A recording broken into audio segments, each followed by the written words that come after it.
4주 동안 매주 목요일에 1시간씩 마야라는 3D 모델링 프로그램을 통해서 모델링 수업을 진행할 거고요. 그 다음에는 이제 어도비라는 프로그램 회사에서 나온 서브스텐스 페인터라는 프로그램을 통해서 텍스처링을 알려드릴 생각인데, 강의 계획으로는 이제 이번 기수의 최종 목적이 서울에서 없어진 오래된 건물을 메타버스에서 재현, 구현하는 것이기 때문에 이에 맞춰서 모델링 수업의 비중보다는 테스처링 수업이 더 중요하다고 제가 판단을 했어요. 그래서 모델링 수업은 오늘 하루를 하고, 가능하다면 이제 다음 시간에도 조금 더 연장해서 하도록 하고, 최대한 많은 시간은 텍스처링 수업에 집중을 해보도록 하겠습니다. 그래서 오늘은 이제 마야라는 3D 모델링 프로그램을 알려드릴 계획이고요. 화면으로 넘어가 주시면, 네. 지금 보시는 것은 이제 제가 미리 모델링을 해온 겁니다. 이거는 현재 여기 보시면 종각의 농협은행인데요.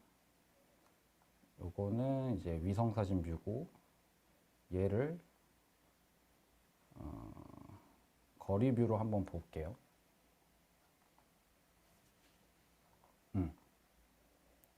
이런 식으로. 아이고.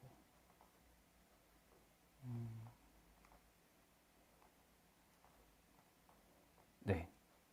여기 있는데, 제가 어떤 거를 모델링을 할까 자료를 찾아보다가 서울에서 오래된 건물 중에 하나가 이 종각역에 있는 농협은행이더라고요. 이게 예전에는 뭐 조선일보의 사옥이었다고 하는데 그 정도로 뭐 몇십 년 된 것 같아요. 근데 아직까지 존재하고 있어서 이거는 주제에 맞지는 않지만 어쨌든 오래된 건물을 찾다 보니까 괜찮은 게 있어서 제가 한번 골라봤고, 이 친구를 제가 모델링을 이렇게 한번 해봤습니다.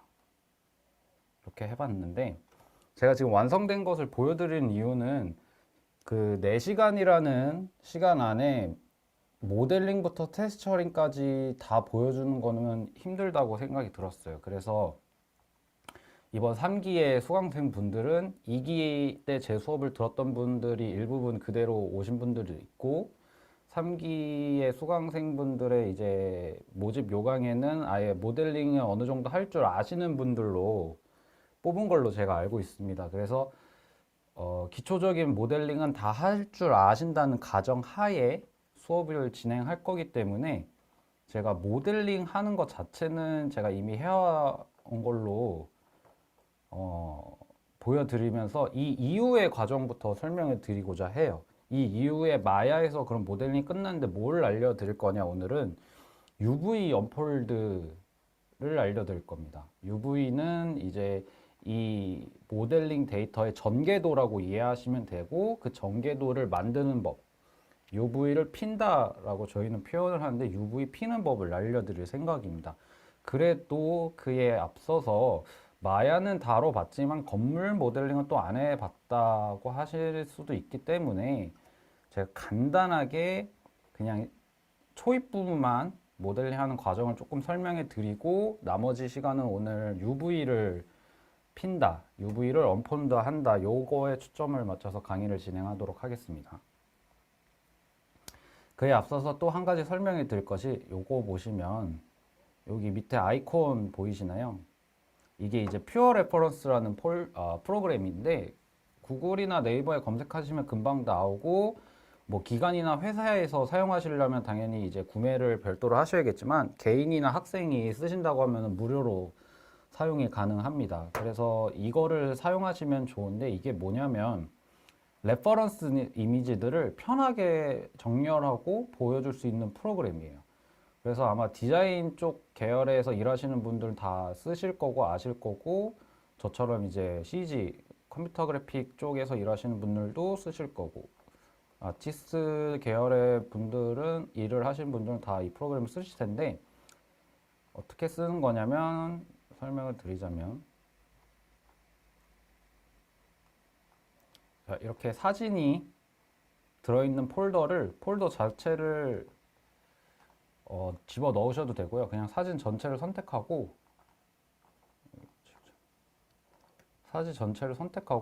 던져주시면 이런 식으로 가볍게 불러와지는데, 이때 이 프로그램의 장점은 뭐냐, 이 각각의 이미지들의 크기가 다른데 이 친구들을 한꺼번에 잡고 컨트롤 알트 화살표 키로 저는 지금 왼쪽 키를 눌렀고요. 왼쪽이나 오른쪽 키를 눌러도 됩니다. 왼쪽을 누르면 이제 가로의 너비가 대강 맞춰지고요. 컨트롤 알트 누르고 화살표 윗방향을 눌러주면 높이가 맞춰집니다. 그 상태에서 다시 이번엔 컨트롤만 누르고 화살표를 누르면 이런 식으로 정렬이 됩니다. 퓨어 레퍼런스라는 프로그램을 너무 길게 설명하는 것은 효율성이 떨어지는 것 같고요. 이 정도로 하고, 그리고 한 가지만 더 알려드리면, 이 자체 내에서 컨트롤 C, 컨트롤 V로 사진도 복사할 수가 있고, 끝을 가면은 마우스 커서의 모양이 바뀌면서 회전도 되는데, 이때 당연히 Shift를 누르면 스냅도 걸려서 뒤집을 수도 있고요. 그 다음에 컨트롤 알트 드래그로 크기도 조절이 가능하고, 하나의 이미지를 꽉 차게 보고 싶으면 더블 클릭해서 볼 수도 있고요. 뭐 이런 식으로 저는 정리를 해놨습니다.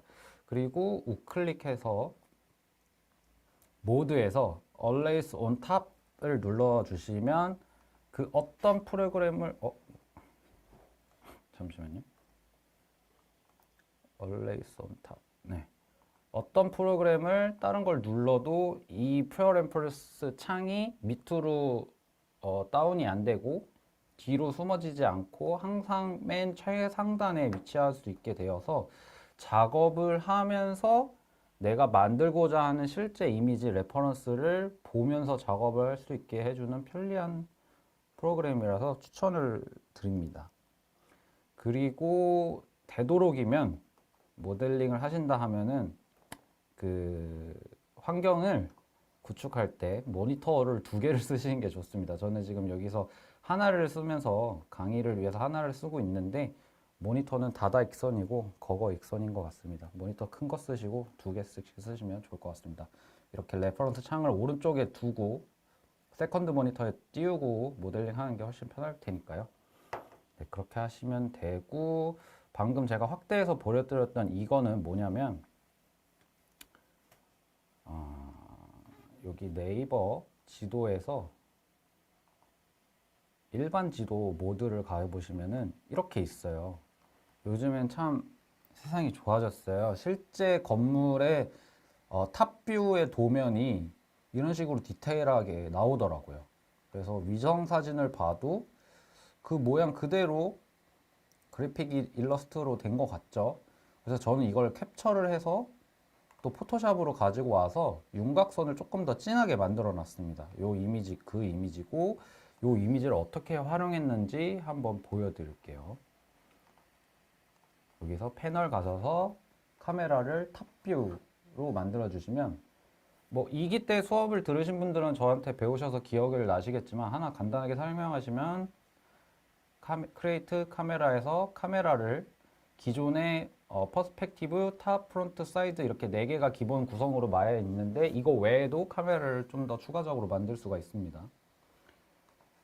제가 2기 때는 말을 조금 천천히 했었는데 3기 때는 말을 조금만 좀 빠르게 하도록 하겠습니다. 가르쳐 드릴 내용이 많아서 제 시간 안에 하나라도 더 알려드리려면 좀 말을 속도를 빨리 해야 될 것 같아서요.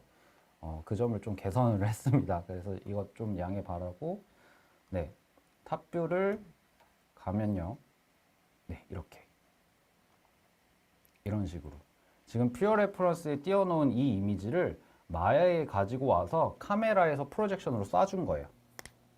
그럼 마야 자체 내에서 이 이미지를 보면서 이 뭐 건물의 가로, 세로, 너비를 제가 틀리지 않게 똑바로 따라할 수 있는 거죠. 요거를 2기 때 알려드렸었는데 3기 때 이제 제 강의를 처음 듣는 분들은 모르실 수도 있는 기능일 것 같아서 요거 한번 설명해 드리고 다음으로 넘어가도록 하겠습니다. 어떻게 하는 거냐면, 자, 아까 설명해 드린 대로 크리에이트 카메라 에서 카메라 누르시면 여기 아웃라인에 보시면 카메라가 새로운 게 하나가 생겼습니다. 이 친구는 지우고, 이 친구 카메라가 하나 생겼는데, 네, 지금 전 컨트롤 1을 통해서 아이솔레이트해서 카메라만 보이게 한 거고요. 카메라가 최초에 생기면은 정면을 보게 됩니다. 여기 보시면 프론트라고 되어 있죠. 정면을 보게 되는데 카메라를 선택하시고 어트리뷰트 에디터 가시면 여기 카메라 쉐이프 가셔서 environment라는 항목이 있습니다. 요거를 눌러서 활성화 시켜 주시고 여기 이미지 플랜 create 여기에 이미지 네임이라고 하고 경로를 입력하는 곳이 있고 폴더 아이콘이 있습니다. 그럼 폴더 아이콘에서 여러분들이 나 이 건축물을 모델링 할 거야. 지금 서울에 없지만 없어져서 아쉬운 건축물이고 내가 이 모델링을 메타버스에서 구현을 할 거야 하는 모델링의 탑뷰나 프론트 뷰, 사이드 뷰, 그러니까 블루프린터라고 하죠. 전개도, 설계도를 구글링해서 입수를 하셨다면은 그 이미지들을 모아놓은 폴더를 이렇게 경로를 입력하셔서 저는 이렇게 포토샵에서 윤곽까지 더 뚜렷하게 만들었는데 얘를 이렇게 불러옵니다. 불러오면은 이렇게 카메라가 프로젝션을 이렇게 쏴줘요. 근데 이건 탑뷰죠. 탑뷰인데 최초에 만들어진 카메라는 프론트 뷰를 보고 있기 때문에 얘를 알파벳 E를 눌러서 로테이션 모드를 가동해 주고 J를 눌러서 스냅을 걸어준 다음에 아래를 보게. 그 다음에 위로 당겨서 올리는데 아이솔레이트를 풀고 한번 볼까요? 전개도의 모양을 보시면 요쪽이 출입구 정문인데 지금 정문은 여기에 있는데 엉뚱한 곳을 가리키고 있죠. 다시 E를 눌러서 J를 눌러서 이런 식으로 이렇게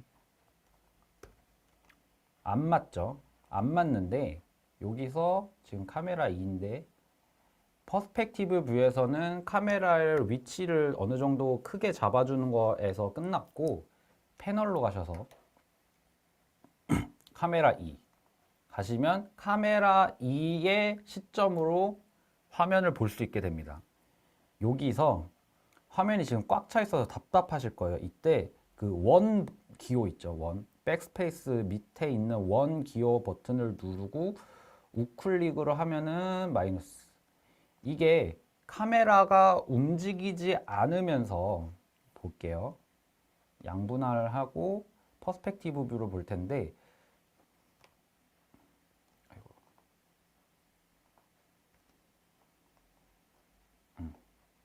자, 카메라가 실제로 움직일 때는 Alt 누르고 컨트롤로 하면은 카메라가 이렇게 움직입니다.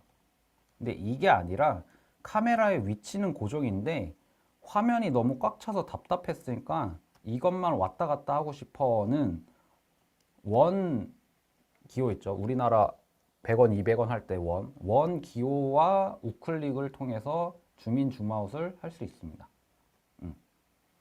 이렇게 해주시면 되는데 다시 여기서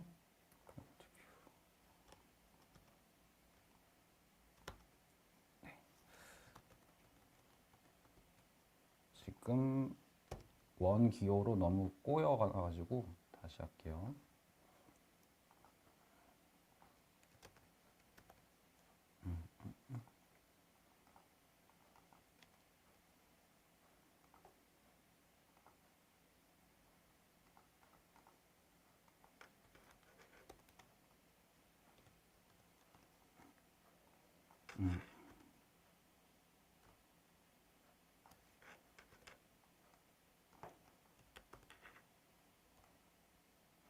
네, 이렇게 하고 얼추 갖다 놓고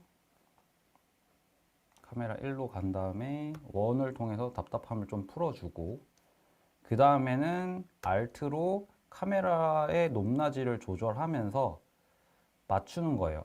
근데 지금 제가 미리 만들어 놓긴 했지만 이 녀석과 이 이미지 플레인이라고 하고 불리우는 이 프로젝션 되고 있는 이미지가 이 이미지가 건물의 뒤로 넘어가서 봤으면 좋겠는데 너무 가까이에 있죠. 이럴 때는 어떻게 하냐면 카메라를 선택하고 여기 이미지 플랜에 옵션 창이 다 너무 켜져 있네요. 네, 여기 플레이스먼트에 뎁스가 있습니다. 뎁스는 깊이죠.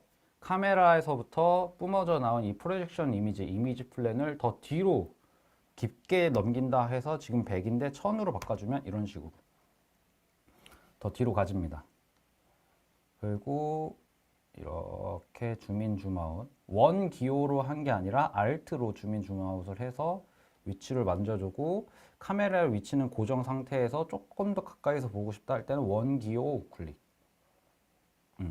이런 식으로. 네, 이런 식으로 한 게 제가 미리 만들어 놓은 탑뷰로 가볼까요? 똑같은 방법으로 제가 미리 만들어 놓은 겁니다. 네, 이런 식으로 저는 만들어 놓고 어떻게 했느냐? 큐브를 가지고 와서 큐브의 크기를 쫙 키워줍니다. 키워주고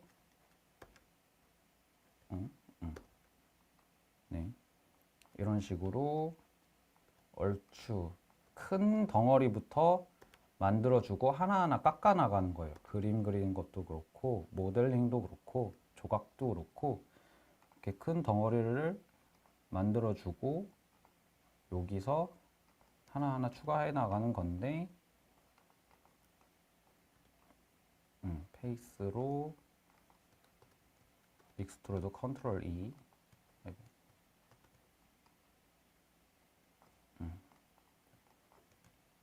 컨트롤 E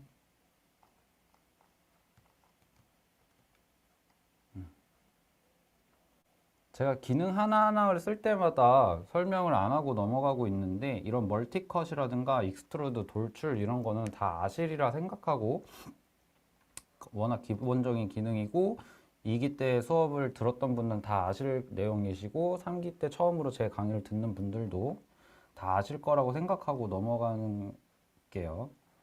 같은 말을 반복해서 죄송한데 제가 알려드리고 싶은데 못 알려드리고 있어서 혹시나 수업을 못 따라가시는 분들이 좀 불편하실까봐 이런 공지사항을 말씀드립니다. 네, 이런 식으로 저는 작업을 했어요. 탑뷰에서 봤을 때의 비율과 형태는 이런 식으로.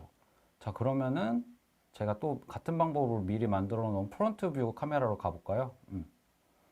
여기서 와이어프레임 모드로 보면은 많이 다르죠. 많이 다른데 얘를 지우고 제가 미리 만들어 놓은 걸 켜보면은 이런 식으로. 얘를 아이고, 이게 아니라 프론트로 퍼스펙티브로 가서 얘를 나머지 하이드하고 이 친구의 많은 것들을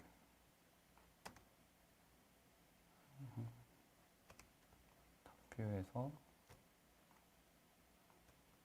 아이고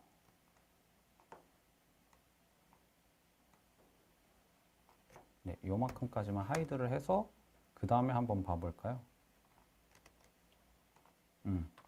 복잡한 게 뒤에 있는 것 복잡한 걸 사라지게 하니까 훨씬 정면에서 봤을 때 어떻게 비율을 맞췄는지가 좀 잘 보이시죠? 이렇게 저는 사진을 대고 똑같이 하려고 했습니다. 모델링엔 여러 가지가 있는데 현실에 존재하지 않는 것을 상상으로 모델링한 것도 있지만 이렇게 현실에 실제로 있었던 거를 똑같이 만들 때는 이 카메라의 이미지 플랜을 활용해서 똑같이 만드는 게 저는 중요하다고 생각합니다. 세상에 없는 거를 만들 때는 너비를 몇으로 하든 높이를 몇으로 하든 창작자의 마음이지만 현실 세계에 있는 실제 모델링을 할 때는 사진이라는 가이드가 있기 때문에 굳이 그걸 무시할 필요는 없다고 생각해요. 그 비율적인 부분에서 정확하게 하려면은 이 이미지 플랜을 활용하시는 게 좋다고 저는 생각합니다. 그걸 토대로 저는 만들었고요. 그렇게 해서 이렇게 만들었습니다. 건물 모델링을 시작하실 때는 이렇게 시작하면 된다는 걸 알려드리기 위해서 제가 한 15분 정도를 시간을 이렇게 썼고, 그리고 얘를 이제 본격적으로 텍스처링, 즉 색깔을 칠하는 작업인데, 그거를 위해서 UV 언폴드, 전개도를 피는 방법을 지금부터 알려드릴 건데요. 그거에 앞서서 제가 알기로 이번 기수의 최종 작품의 규격 또한 버텍스 5000개로 제한이 되어 있다고 들었습니다. 음. 저는 최대한 가볍게 한다고 가볍게 했는데, 사실 제가 모델링한 것은 지금 보시면 버텍스가, 세상에, 라이트를 하이드하고,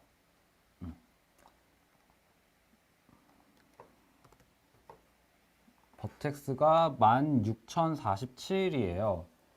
그러니까 규정에서 좀 넘어서죠. 5,000개까지인데 저는 그 3배를 만들어 버렸습니다. 이렇게 모델링 하시면 안 돼요. 최종적으로 결과물을 내실 때 로우하게 한다고 했는데도 건물을 모델링 하다 보면은 어쩔 수 없고, 특히나 많이 먹는 게, 가장 큰 부피를 차지하는 건물 전체 외관은 사실 2,600개밖에 안 되는데, 이 유리창이 문제입니다. 특히 이 유리창 프레임. 이 친구만 해도 지금 7,600개예요. 네. 이 친구만 아니어도 빼면 8,000개고, 유리를 하이드하고 보면은, 네, 3,000개. 이렇게만 하면은, 네, 5,000개 미만이라서 제가 모델링 한 것도 규격 안에서 들어서는데, 음. 요거를 제가 해결 방법이 있습니다. 요거를 설명드리고자 해요. 만약에 수강생분들께서 너무 좋은 건물을 찾았어. 출품의 목적이 과거에 있었으나 현재는 사라진 건물을 복원하는 거라서 그 커트라인에 포함되는 건물의 가짓수가 그렇게 많지 않을 거예요. 많을 건데 애써 찾은 건물을 다 모델링 하자니 버텍스 5,000개는 너무 타이트하다 싶으면은 노하우를 알려드리도록 하겠습니다. 최대한 가볍게 하는 방법.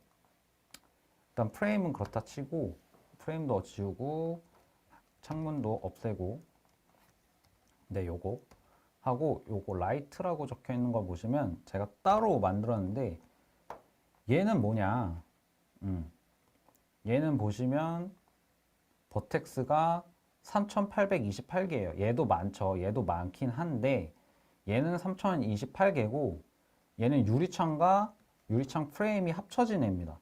보시면 이 가운데 네모가 유리창 유리고요. 이 직선 얘네가 이제 유리창 틀, 유리창 프레임인데, 이 두 개를 합쳐 놓은 건데 3,828개고요. 기존에 있던 거는 이렇게 생겼는데, 얘는 두 개를 합쳤을 때 12,936 버텍스예요. 거의 4분의 1로 줄었죠. 제가 어떻게 한 거냐면은, 기존에 있던 창문 틀은 이렇게 입체예요. 2D가 아니에요. 3D인데, 그리고 기존에 있던 유리창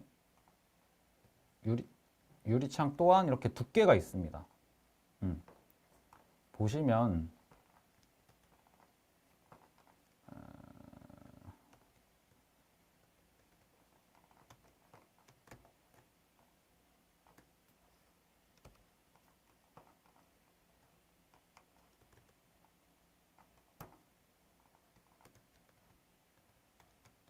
네, 보시면 이 하나의 유리창의 버텍스 개수는 8개입니다. 육면체니까 점이 8개로 돼 있겠죠. 당연히. 근데 얘를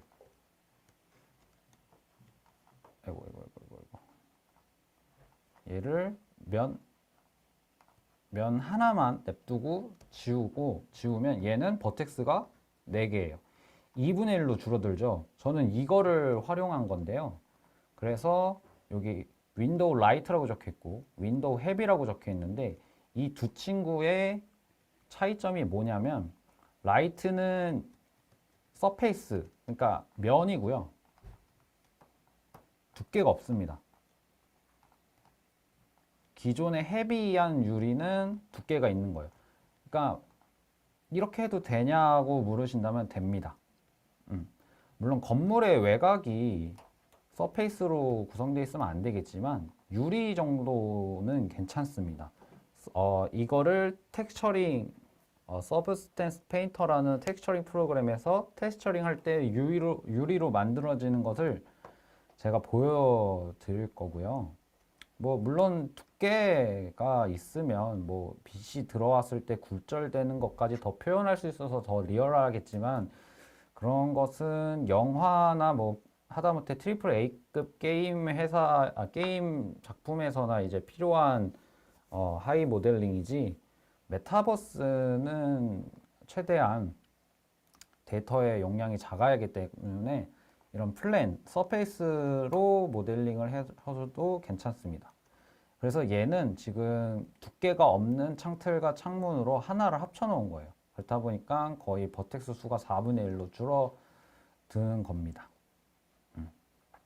이런 식으로 창문에서 아무래도 버텍스가 많이 필요할 텐데 이런 방법을 활용해서 버텍스 개수를 줄여주는 방법을 추천드리고요. 저는 그럼에도 불구하고 지금 버텍스가 많습니다. 많은데 뭐 더 줄이려면 더 줄일 수도 있을 거예요. 근데 킥해봐야 뭐 몇십 개지 몇천 개를 줄일 수는 없어서 일단 제 모델링은 이 정도인데 뭐 방법이 하나 더 있죠. 예를 들면 메타버스에서 건물들이 쭉 이렇게 들어설 건데 그 중에 하나다 내 거는. 그래서 양옆면이 안 보이고 앞만 보일 것 같다. 그러면은 여기를 옆면을 그냥 다 일자로 평평하게 막아버리면 버텍스 수가 확 줄어들겠죠. 그렇게 하셔도 되고 앞에만 힘을 주셔도 되고 저는 나중에 평가를 하게 되면 뭐 규격이 버텍스 5000개니까 어쩔 수 없지만 그 이내에서 최대한 어떻게 똑똑하게 창의적으로 건물을 표현하셨는지를 보도록 하겠습니다. 그래서 이 버텍스 5000개가 건물을 모델링 할 때 그것도 창작물이 아닌 실제로 있는 거를 똑같이 만들려다 보니까 5000개가 많이 부족하실 거예요. 그래서 팁을 또 하나 알려드리도록 하겠습니다. 마야를 하나 더 켜서 제가 이 모델링이 지금 04 버전이니까 02나 03 버전쯤에 히스토리에 남아있는 모델링 하나 불러올 건데요. 그거는 조금 더 무겁게 모델링 되어 있는데 이 모델링을 하면서 하나하나 일일이 가볍게 만들 수는 없고 제가 그거를 나중에 최종적으로 가볍게 만드는 과정을 거친 건데 그걸 한번 보여드릴게요. 다운로드 2번. 네, 여기 보시면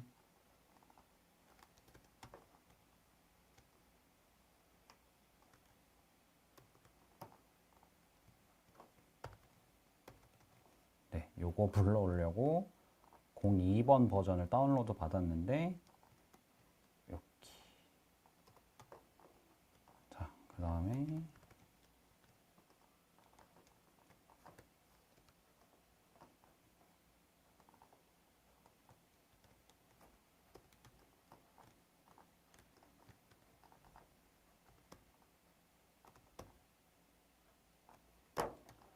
자,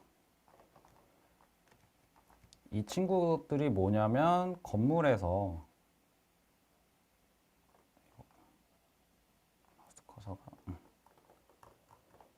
네, 건물에서 보시면 요 부분 있죠. 벽돌인 부분이 있고 요걸 뭐라 그래야 될까요? 대리석은 아닌데 어쨌든 이 돌로 회색 돌로 이루어진 부분을 모델링으로 표현을 한 건데 혹시 이 두 가지의 차이점이 보이실까요? 왼쪽에 있는 게 9버전, 오른쪽에 있는 게 뉴 버전, 새로운 버전인데 보시면 요거 띄우는 법 모르시는 분들도 계실 것 같은데 요거부터 알려드리겠다. 여기 보시면 디스플레이에 헤드업 디스플레이 가시면 여기 폴리 카운트가 꺼져 있으면 이게 안 뜨고요. 보시면 폴리 카운트 폴리를 샌다. 뭐 이거죠. 폴리 카운트로 해서 헤드업 디스플레이를 켜주시면은 내가 건드린, 내가 선택한 메쉬의 엣지 수, 버텍스 수, 면수 이걸 알려줍니다. 그래서 유용하게 쓰이는데 이게 9버전, 이게 새로운 버전이에요. 9버전은 버텍스가 60개, 신버전은 버텍스가 24개. 확실히 가벼워진 거를 볼 수 있습니다. 이거 어떻게 한 거냐? 모델링엔 규칙이 있습니다. 오각형 이상의 면이 있으면 안 돼요. 삼각형이나 사각형이만 써줘야 되는데 지금 모델링을 하다 보면은 큐브에서 시작해서 막 익스트루드 하면서 모델링을 하잖아요. 이런 식으로 가져오면은 뭐 얘를 이렇게 늘리고 얘를 뭐 여기에 멀티컷을 넣어서 여기만 익스트루드해서 돌출시키고 막 이러다 보면은 이런 식으로 모델링이 나와요. 바둑판처럼 엣지들이 생겨요. 이런 식으로 반듯반듯하게. 뭐 좋아요. 나쁘진 않은데 쓸데없이 엣지가 많아서 무겁습니다. 얘를 이렇게 바꿔주면 다 사각형으로 이루어지면서도 쓸데없는 엣지를 지움으로써 훨씬 가벼워져요. 특히나 얘처럼 다시 이래서 투 모니터를 써야 됩니다. 똑같은 애가 반복적으로 들어가는 애들은 곱하기 n이잖아요. 그러니까 버텍스를 하나라도 줄여놓고 여러 개로 복사를 하는 것이 전체 작품의 버텍스 수를 줄이는데 큰 도움이 됩니다. 이거 줄이는 방법을 한번 보여드릴게요. 자, 이 버전에서 저는 어떻게 했냐면 일단 이렇게 만들어요. 만들어 놓고 딱 봤을 때 얘가 반복적으로 몇 개가 복사돼야 될 것 같다. 그러면 복사하기 전에 하나 이쁘게 만들어 놓고 복사하기 전에 버텍스 수를 줄여놓고 복사를 하면은 좋겠죠. 어떻게 하는 거냐면 이거를 말로 설명하기는 힘든데 이런 식으로 대각선을 그어줍니다. 대각선을 그어주면은 자, 위랑 아래랑 똑같은데 여기 보시면 네모반 듯한 사각형이 3개 있죠. 여기도 3개 있었는데 대각선을 추가해 줍니다. 그 다음에 요 엣지, 여기서 여기로 뻗는 엣지, 또 요 엣지, 여기서 여기로 뻗는 엣지를 지워줍니다. 여기도 지워줍니다. 그러면 3개였던 사각형이 하나가 됐어요. 신기하죠? 여기도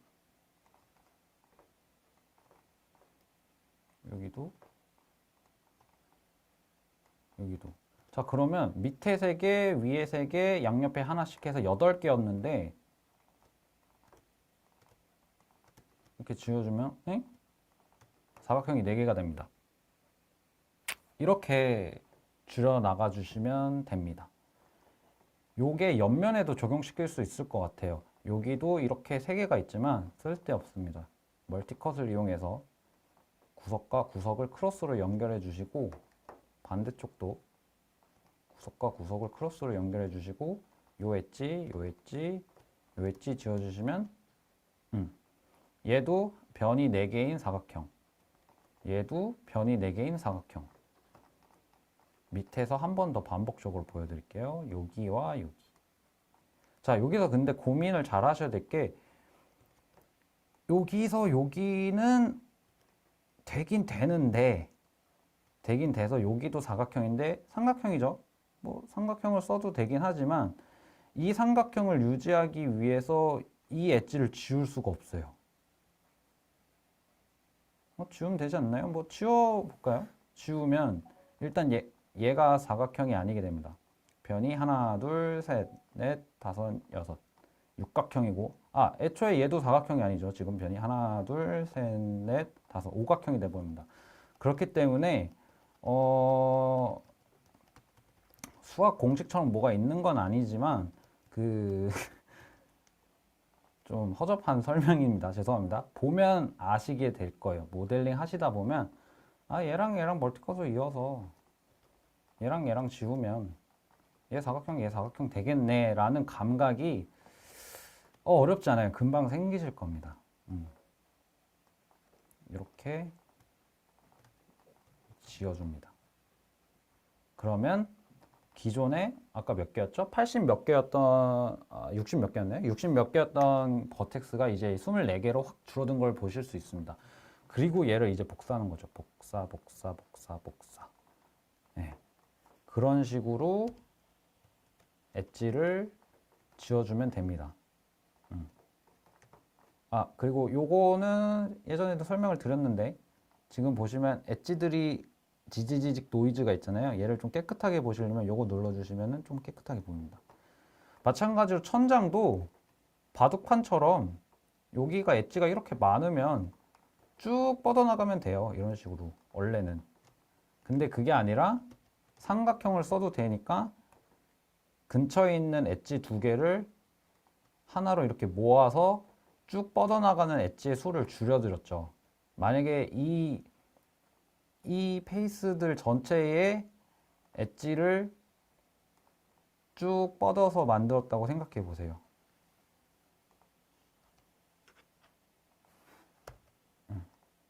네, 이런 식으로. 그러면 버텍스 수가 기하급수적으로 늘어나죠. 그러지 말고 앞에서는 모델링을 어느 정도 표현을 해야 되니까 디테일은 살려주되 쓸데없는 천장에서는 삼각형으로 쭉쭉쭉 모아서 버텍스 수를 줄여준다. 이게 와이어프레임 모드에서는 안 이뻐 보일 수 있지만 어차피 메타버스 안에서는 이렇게 보일 거거든요. 그러니까 페이스에 엣지가 어떻게 있든 이렇게 막 못생기게 있든 이렇게 못생기게 있어도 상관없습니다. 이렇게 보일 거기 때문에. 버텍스를 줄이는 데 집중해 주시고요. 그렇다고 모델링 디테일을 포기하지 마시고요. 그 두 가지 돈마리 토끼를 다 잡는 방법으로 모델링 하셔야 되는데 쉽지 않죠. 네, 쉽지 않습니다. 어렵습니다. 그런데 하실 수 있습니다. 이렇게 모델링 하시면 될 것 같습니다. 네, 모델링을 가볍게 하는 방법에 대한 노하우는 이 정도로 알려드리고요. 오픈 채팅방이 또 개설될 걸로 알고 있습니다. 거기서 저한테 질문을 주시면 제가 나중에 24시간 언제든지 답변해 드릴 수는 없겠지만 그거는 그때마다 작품 모델링 하시는데 도움을 드리도록 하고, 모델링은 오늘 여기까지 하고 그 다음에는 이제 UV 언폴드 하는 거를 하도록 하겠습니다. UV 언폴드를 하기 위해서 다시 그냥 셋 파일을 열고, 자, UV 언폴드는 뭐냐면 여기 보시면 UV 에디터를 눌러주시면 이렇게 창이 뜹니다. 그러면 제가 이미 UV까지 쫙 펴놓은 거를 확인할 수가 있어요. 이거 어떻게 하느냐, 간단하게 기본 도형으로 먼저 설명을 잠깐 드리면 얘, 뭐 얘, 얘, 아이고, 일단 끄자. 자, 여기 큐브가 있고요, 실린더가 있고, 콘이 있고, 도넛이 있습니다. 속이 빈 원기둥.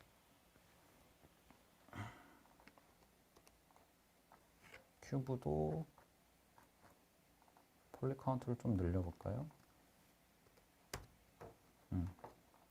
자, 이렇게 있는데 애초에 기본 도형은 만들어지면 UV가 어느 정도 펴져 있어요. 근데 제가 강제적으로 UV를 구리게 합쳐놓고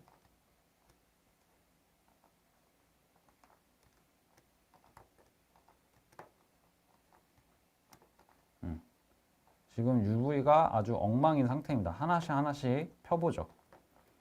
얘는 큐브 주사위입니다. 어떻게 필까요? 어떻게 피셔도 돼요. 정답은 없는데 하나 UV를 필 때 주의하실 점, 요령이라고 하면은 이 엣지를 하나를 선택해서 일단은 오토 언폴더를 알려드릴게요. 여기 보시면 크리에이트에 오토매틱을 눌러주시면 자동으로 펴줍니다. 이렇게. 그럼 강사님이 이 버튼 하나면 끝난 거 아닌가요? 하실 수 있는데 이때 이제 UV를 필 때의 중요 사항이 최대한 덜 자르는 게 텍스처링 할 때 유리해요. 우리가 UV를 왜 피냐? UV를 왜 펼치냐면 텍스처링이라는 색칠 과정을 할 때 필요한 게 UV거든요. 그래서 UV를 피는 건데 이렇게 설명해 드릴게요. 여기에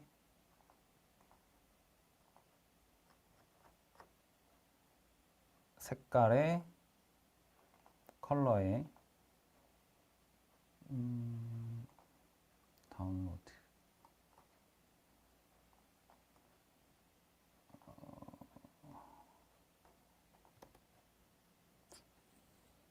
PTD 네, 얘를 불러와서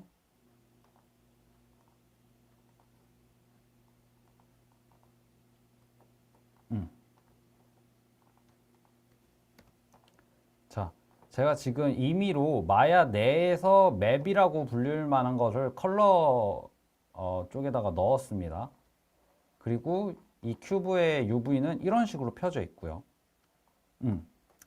저는 이 면과 이 면이 오토매틱으로 피니까 이렇게 펴졌어요. 근데 저는 나중에 이 큐브를 어떻게 색칠을 하려고 그랬냐면은 이 검은색 선이 똑바르게 한 바퀴를 돌게 만들고 싶었어요.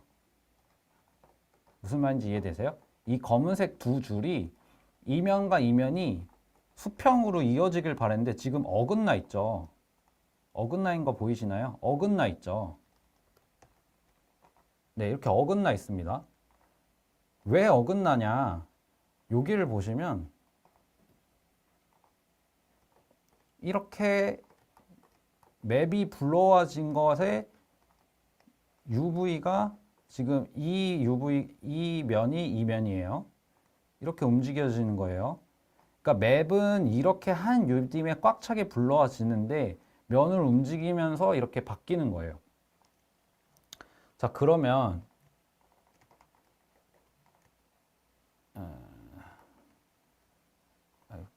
보자. 얘를 다시 1로 바꿀게요. 헷갈리니까. 이 옆면이 저는 이 검은색 라인이 일자로 유지됐으면 좋겠는데 오토매틱으로 UV를 폈더니 편해서 좋기는 한데 일자로 유지가 안 되죠. 그럼 어떻게 해야 되느냐? 이 일자를 만들 면을 미리 생각을 해서 얘를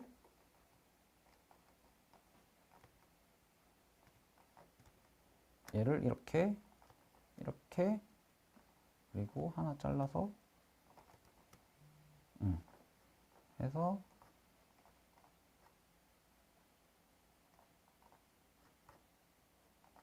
하고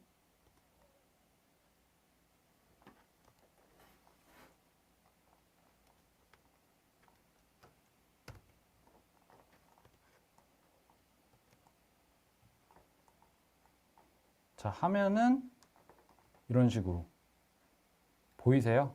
아까는 옆면이 내면인데 그 내면을 관통하는 스트라이프 무늬가 지그재그 좀 엇갈렸다면은 지금은 반듯하게 이어진 거 보이세요? 이게 오토매틱이 편하긴 하지만 만능은 아니라는 이유입니다. UV를 필 때 계산을 하셔서 피셔야 돼요. 무엇을 계산하느냐? 여기에 들어갈 무늬와 패턴을 고려하셔서 이 각각의 옆면들이 UV에서 아예 이렇게 합쳐져 있으면 이렇게 아까는 이렇게 하나가 나눠져 있었는데 지금은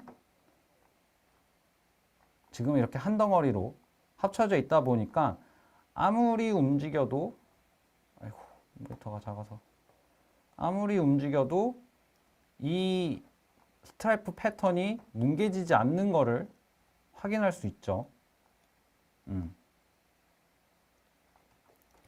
이런 식으로 UV를 필 때는 텍스처링 할 것을 고려해서 펴기 때문에 오토매틱이 만능은 아니다라는 점. 그래서 제가 들려드릴 모델링을 필 때의 원칙이 무엇이냐? 최대한 적게 쪼개라. 오토매틱을 사용하시면은 이렇게 6조각이 내버리지만 좀 똑똑하게 신경을 써서 UV를 피면은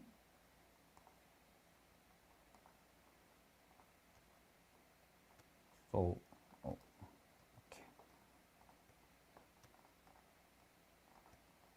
자, 이렇게 피면은 한 덩어리로 UV를 만들어 줄 수가 있죠. 그래서 얘를 앞으로 돌리면 네, 옆면이 반듯하게 이어지는 패턴을 표현할 수 있게 됩니다. 이렇기 때문에 UV를 필 때는 원칙이 있고 그 원칙이 반드시 지켜야 되는 것은 아니고 물론 예외는 있지만 되도록이면 지켰을 때 텍스처링 프로그램 갔을 때 수월하게 작업을 할 수 있다. 나중에 작업을 다시 할 일이 없어진다. 라는 걸 설명을 드릴게요. 제가 지금 기술이라기보다는 그냥 기능을 막 썼는데 설명을 하나도 안 했죠. 큐브는 이제 이거를 설명해 드리기 위했던 거였고, 나머지 도형들을 UV를 피면서 설명을 드려보도록 할게요. 얘 끄고. 어딨냐. 네. 지금 실린더도 제가 아까 이미 자동으로 펴져 있던 거를 좀 일부러 엉망진창으로 만들어 놨고, 얘를 어떻게 피느냐. 잠시 이걸 꺼주고, 네. 여기서 엣지를 선택하셔서 엣지를 이렇게 선택합니다. 그 다음에 더블 클릭하면 다중 선택이 되고, 여기가 아니라 여기서 이 UV 에디터 창에서 Shift 우클릭을 하셔야 이런 팝업이 떠요. 자, 다시 모델링 뷰포트에서 Shift 우클릭하면 이런 창이 뜨는데 UV 에디터 창에서 Shift 우클릭 하셔야 이렇게 팝업 창이 뜹니다. 달라요. 다시 요거랑 요거랑 요거랑 요거랑 다르죠? 네, 여기 보시면 컷 있어요. 컷. 이렇게 하셔도 되고, 여기 보시면 네, 여기 툴에 하이드 UV 툴킷인데 이미 띄어져 있으니까 하이드가 뜨는 거고요. 하이드가 UV 툴킷 창이 없을 때 이걸 누르면 이제 오른쪽에 요 UV 툴킷 창이 뜨는데, 여기에도 여기 컷 앤 소 보시면은 이걸 눌러서 확대를 해주시면은 컷이 있습니다. 여기서 컷을 하셔도 되고, 여기서 Shift 우클릭하셔서 컷을 하셔도 됩니다. 네, 그러면 잘린 거예요. 잘리면 이렇게 흰색으로 표시가 돼요.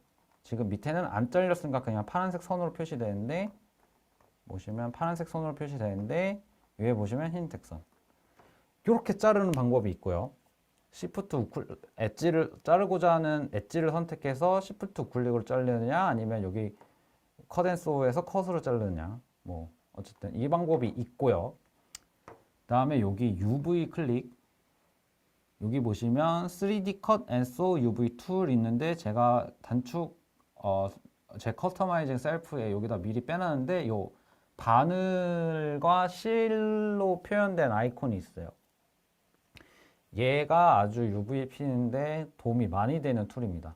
얘를 클릭해서 활성화 시켜주시고, 여기 오른쪽에 이렇게 활성화된 거 한번 확인해 주시고, 그냥 더블 클릭하면 이렇게 잘려요. 쉽죠? 그 다음에 꼬매는 건 뭐냐? 컨트롤 누르고 누르면 다시 꼬매져요. 바느질 재단한다고 생각하시면 돼요. 자르고 쪼매고, 자르고 다시 묶고, 자르고 다시 묶고.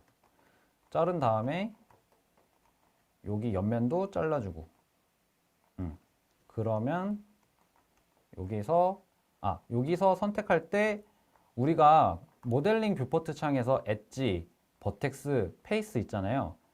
그리고 여기서는 바로 UV 쉘이라는 게 있어요. UV 쉘이란 건 이 UV를 한 조각난 단위 하나하나를 UV 쉘이라고 합니다. 이거 조각난 한 거 하나, 옆면 하나, 윗면 하나. 이걸 UV 쉘이에요. 여기에도 물론 있는데 여기서는 엣지 버텍스 페이스가 아니라 UV. 그 다음에 또 들어가서 UV 쉘이냐 UV냐를 선택해 주셔야 되는데 여기선 그냥 바로 UV 쉘이 있습니다. 아무래도 UV 에디터 창이니까요. UV 쉘을 선택하시고 마찬가지로 요거 UV 툴킷에 언폴드를 눌러주셔도 되고요. 아니면 Shift, 우클릭, 언폴드. 아이고, 언폴드. 그래서 저는 이거를 이렇게 해요. 이게 우클릭하고 마우스를 왼쪽으로 휙 하게 하고 딱 놓으면 이렇게 됩니다. 예. 예, 이렇게 하면 좀 빠르게 할 수 있고. 하나 더 팁을 드리자면 이 UV 컷 앤 소 툴이 사용하는데 이제 규칙이 좀 있는데 엣지를 선택하고 다시 그냥 소를 한 다음에 자 다시 그냥 다 합쳐버렸습니다. 합친 상태에서 UV 컷 앤 소로 저는 이렇게 윗면 자르고 아랫면 분리해주고 옆에 한 칸 이렇게 잘랐어요. 근데 이게 아니라 옆에부터 더블 클릭해서 잘라버리면 이 위까지 침범해버려요. 엣지를 더블 클릭해서 다중 선택을 할 때 규칙이 뭐냐면 어떤 룰이 적용되냐면 이 엣지랑 바로 맞닿아 있는 건 한꺼번에 선택할게. 마야가 저희한테 이렇게 말해요. 이 엣지를 더블 클릭했지? 그럼 이 엣지랑 연결되어 있는 엣지 다 선택한다. 이렇게 적용이 되거든요. 그런데 이게 엣지 모드에서는 여기가 잘려 있어도 UV랑 상관없이 엣지는 그냥 이렇게 선택이 돼요. 여기 주황색으로 선택이 되는 거 보이시죠? 근데 신기하게도 UV가 이렇게 잘려져 있으면 얘 엣지랑 이 엣지랑 UV에서는 잘려 있다고 생각이 해서 UV 컷앤소에서는 이렇게 아무리 더블 클릭을 해도 이렇게 더블 클릭을 해도 위와 아래까지는 영향이 안 갑니다. 엄청 더블 클릭을 하면 뚫리긴 하는데 기존의 더블 클릭으로는 뚫리지 않아요. 자, 다시 여기에 엣지를 10개쯤 추가해 볼게요. 이 엣지를 하나 선택해서 자르고 하나 선택해서 자르고 이게 아니라 이렇게 한꺼번에 선택을 해서 자르면 위에 것까지 아래 것까지 잘리잖아요. 그러니까 엣지 모드로 선택하는 게 아니라 컷 앤 소로 그냥 더블 클릭을 하면은 이렇게 딱 깔끔하게 옆면만 잘린다는 거죠. 이미 잘라 놓은 거를 방어벽이라고 생각을 해야 하는 거죠. 그래서 컷 앤 소가 처음에 설명드린 엣지 모드로 엣지를 선택해서 이렇게 일일이 가서 자르는 것보다 컷 앤 소로 자르는 게 훨씬 효율적이다. 이걸 설명드리고 싶었습니다. 그래서 UV 쉘 모드, UV 쉘, 이렇게 언폴드. 자, 이렇게 언폴드 했더니 이렇게 기울어져서 생성이 됐어요. 이때 여기 어렌지 앤 레이아웃 가시면은 여기 오리엔트 쉘이 있습니다. 딱 봐도 직사각형의 화살표로 방향을 뭔가 잡아주는 듯한 아이콘이죠. 너무 작아서 안 보이시나요? 아무튼 이걸 눌러주시면 이렇게 수평을 맞춰줍니다. 네, 이런 식으로 수평을 맞춰줍니다. 자, 원기둥 해봤고 다음 것도 한번 해볼까요? 뭐 그냥 복습이에요. 얘는 어떻게 필까요? 컷 앤 소우로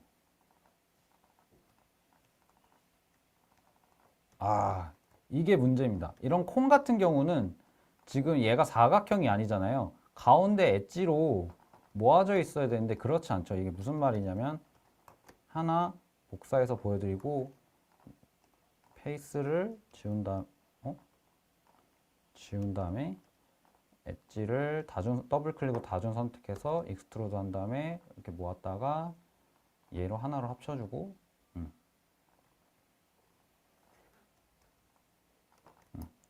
자, 이 콘과 이 콘의 차이점이 보이시나요? 이 밑면이 엣지로 하나로 귀결되어 있지 않고 얘는 다각형을 이루고 있어요. 그래서 이 밑면의 둘레를 구성하고 있는 엣지가 더블 클릭으로 다중 선택이 안 돼요. 근데 얘는 돼요. 보이시나요? 얘는 하나만 선택했다가 하나를 더블 클릭하면 이렇게 빙그르 돌아요. 이 가운데에 귀결되게 모여있는 이 엣지 때문에 그래요. 아까 실린더의 뚜껑과 밑뚜껑을 따줄 때 했던 것과 똑같은 원리예요. 이런 식으로 됩니다. 그래서 뭐 이 상태로 진행을 할게요. 이게 더 편하니까. 그래서 다시 엣지를 그냥 하나로 합쳐줬다고 생각하고 여기서 커트 이렇게 해도 되고 아까 한참 설명해드린 컷 앤 소우 툴로 이렇게 해도 되고 그 다음에 UV 쉘 눌러서 마야 UV 에디터의 좀 단점인데 제가 아까 억지로 이렇게 못생기게 UV를 합쳐놨잖아요. 그러다 보니까 이 상태에서 UV를 피면은 밑면은 얘가 인식을 해서 잘 폈는데 이 윗면이 네 여기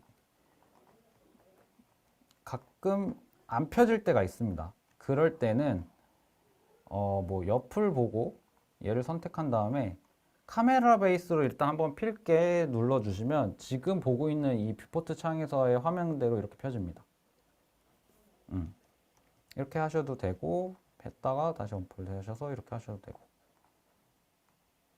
자 실린더 빠르게 넘어가고 마지막 파이프로 한 번 더 예시로 볼게요. 자, 얘 어떻게 필까요?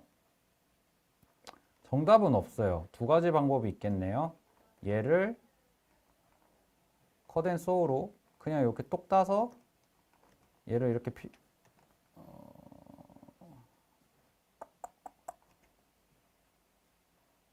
보자. 여기도 한번 잘라줘야겠네요. 여기 한번 이렇게 두 번만 잘라서 이렇게 이거 안 펴져. 네, 이렇게 펴졌고 이 방법이 있을 수 있고 아니면 원기둥과 마찬가지로 윗뚜껑, 아랫뚜껑 먼저 날려주고 옆면만 한 칸만 그리고 속면과 마찬가지로 겉면도 한 칸 이렇게 잘라주고 그럼 이런 식으로 되겠죠. 네, 이게 겉면, 이게 속면 더 짧으니까 그 다음에 뭐 윗뚜껑, 아랫뚜껑 이런 식으로.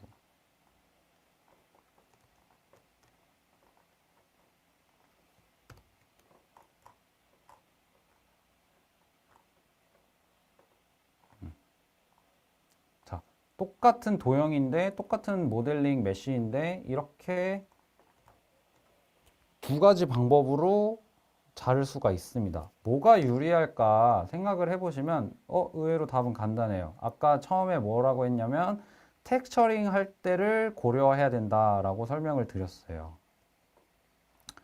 그래서 지금 텍스처링을 고려하자면 이 옆면에 스트라이프가 반듯하게 들어갔어요. 이 방법으로 UV를 핀 것은요. 화면이 작아서 죄송합니다. 잘 보이실지 모르겠네. 네, 이렇게 스트라이프가 반듯하게 들어간 걸 확인할 수 있는데 이 친구는 지금 뭐 윗면은 그렇다 치더라도 옆면이 막 사선으로 스트라이프가 들어가요. 왜냐하면 이 UV가 지금 반듯하지 않아서. 아무래도 아까 말씀드린 원칙 중에서 제가 최대한 조금만 잘라라. 얘는 지금 4조각으로 나눴고 얘는 한 조각이니까 얘가 더 좋은 UV이지 않냐? 라고 생각하는 제가 말씀드린 규칙이 바로 예외가 생겨버렸죠. 간단한 도넛 형태에서조차. 그래서 가장 중요한 것은 텍스처링 맵을 입혔을 때, 색칠을 했을 때, 패턴을 넣었을 때 그 패턴이 반듯하게 살아나느냐, 내가 생각한 대로 구현이 되느냐가 첫 번째 원칙이고 그 다음이 그걸 위해서 그러려면 최대한 덜 조각 내라라는 거였는데 이렇게 구멍 뚫린 원기둥 같은 경우에선 최대한 덜 조각 내라는 룰이 바로 예외 상황이 생겨버리죠. 그래서 얘는 이렇게 피는 게 맞을 것 같고요. 뭐 굳이 이렇게 한 덩어리로 반듯하게 만들고 싶어 랄 때도 기능이 또 있습니다. 그래서 여기 보시면 여기 언폴드 말고 요 밑에 스트레이션 UV스 있습니다. 요거를 눌러주시면 이렇게 반듯하게 좀 펴져요. 근데 이 기능이 또 완벽하진 않아서 보시면은 옆면은 반듯하게 펴졌는데, 그래서 이렇게 스트라이프가 일자로 잘 펴졌는데 윗면은 조금 이렇게 더 됐으면 좋겠는데, 이런 식으로 됐으면 좋겠는데 그것까지 완벽히 되지는 않는데 이 기능의 한계이긴 합니다. 완벽히 스마트하게 드라마틱하게 되지는 않아요. 그래서 어느 정도 일자로 펴지는 데는 도움이 된다.